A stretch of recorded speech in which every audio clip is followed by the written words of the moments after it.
Right guys, welcome back to another video. This is my brand new Asda toy washer, as you can see. Brand new. This is still stuck to the back of it. Anyway, I found something really weird with the glitch, which I didn't know of my other one. So I never ran it, I modified it so I never thought doors closed. So, if we start glitch, like I'm going to here.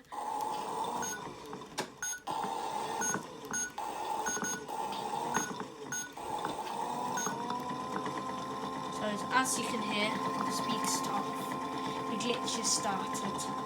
Now, if you give it a minute, when it slows down, I'm going to show you something really weird.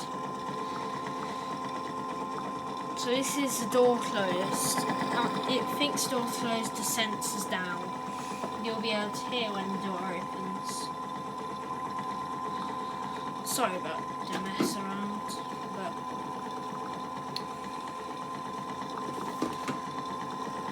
I didn't notice on my other one because I modified it so it never ever thought doors closed.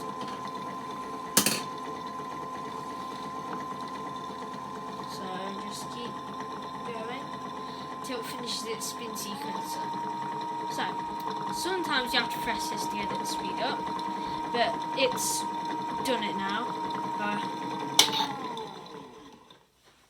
So we open the door and it stopped.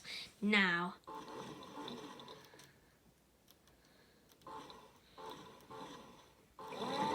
look, the door is open. That I haven't modified it, as you saw. Like, look, I'll give you proof I haven't modified it. See? And here's proof I haven't modified it. Let's stick it on normal cycle. See? It's not letting me do anything. But with the door closed, see? That's proof. Yeah. Thanks for listening, and I'll see you in another video.